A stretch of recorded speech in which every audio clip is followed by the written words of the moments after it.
Producer, and I run and own a solar marketing agency, of course, within the solar niche. And yeah, today is a continuation from the previous video I had made. I believe that was the video the day before. I'll try and link it somewhere here or here, but somewhere on the screen. But what I'm going to show you guys is the ad copy. Now, I've seen a lot of new people making the mistake of focusing so much on the creative and then kind of half-assing the copy when it comes to a form and the ad copy as well. Then what you see is what you're probably seeing is a low conversion rate. So you see that a lot of people are clicking on your ads, right? I want you guys to do this for yourself to see if you're kind of in trouble or signs of trouble.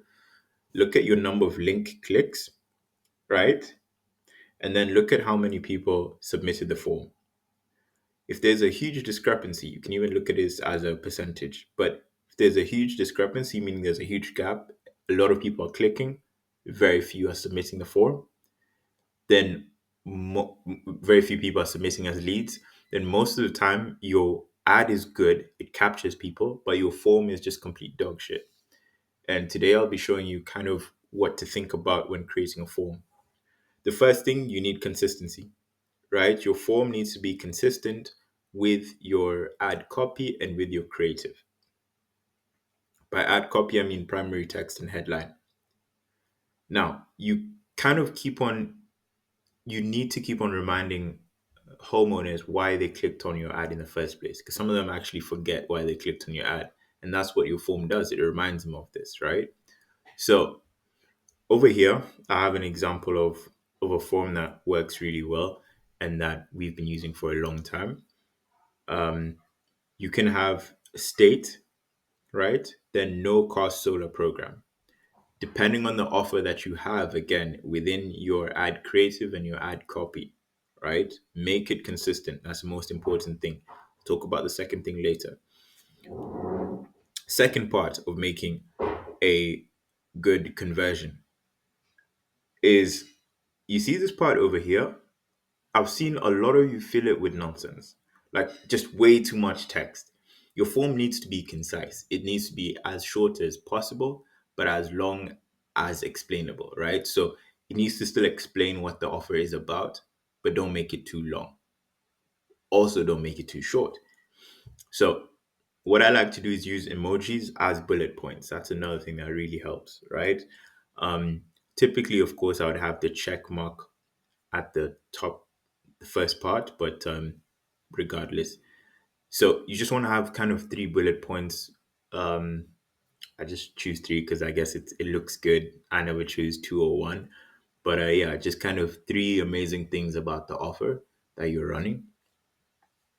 Now, when it comes to your qualifying questions, I've seen a lot of you qualify like just way too much. You try to do all the qualifications on the form. This does not work at all. It's the worst thing to do. Do not qualify homeowners as intensely as possible on the form. Leave the major qualifications later on. I'll show you in the next video what I mean by that. Now, you want to have two qualifying questions just to stabilize your quality. If you do one qualifying question, that's also fine. I've used that in some cases, depending on the amount of lead flow that we're getting in that specific area. But as a maximum, I keep it at two. Now, the first qualification is, are you the current homeowner? That's a basic qualification. The second one is, what was your recent utility bill? Of course, I give them a range. Never let them say yes or no, or like manually type in anything. You want to have it as options already. Now, the most important thing in this form, I have to say, is this section over here. Notice that I'm asking for the phone number twice. Typically, when you set up a form, you'd leave the phone number as an option at the end after they've already filled in the questions, right? And just have one phone number entry. The reason I have two is because, as I said in the last video, people change their phone number and Facebook does not update this automatically. Meaning, someone may have signed up with a Facebook account, right, with their old number. They get a new number, right? And the old number is unavailable. If you leave this out, you will get those poor quality leads, or in a sense, just unreachable leads. And this is something that I had as well until I made this entry. Now, you always want this to be manual entry, right? So you always want to make them manually enter this part within the form. Now, second part of this form is basic questions, email, full name, phone number, privacy policy. Then the last step is you want them to have an option to schedule themselves in at the end of the form. You'll be surprised. A lot of people, a good number of people actually schedule themselves in. So I normally have it as last step, get a free quote and chance to win $50. You want to have a bit of an incentive for them to schedule an appointment, right? Like kind of a bait for them to schedule an appointment.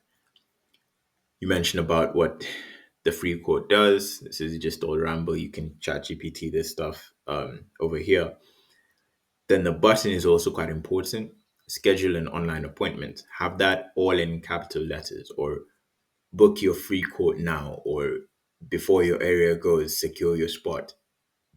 Whatever call to action you want to use on the button, but make it directed towards them scheduling an online appointment or an in person appointment, depending on your client's preferences. That's the end of it, right? Now, a lot of the points that I've mentioned over here are quite, I would say, of different varying degrees of problems, right? You may be facing the problem that I mentioned at the start. You may be facing poor quality leads in regards to a phone number. You may be facing not many people converting into appointments. But I think I've kind of touched on every single part of the funnel when it comes to the ad itself. Later on, I'll talk more about the GHL side of things and the automation side of things. But as for now, I'd like to keep this video short and concise and straight to the point. Anyways, if you have any questions, comment down below and you can reach out to me on any of my socials. I'll respond anytime. All right, then. Bye bye.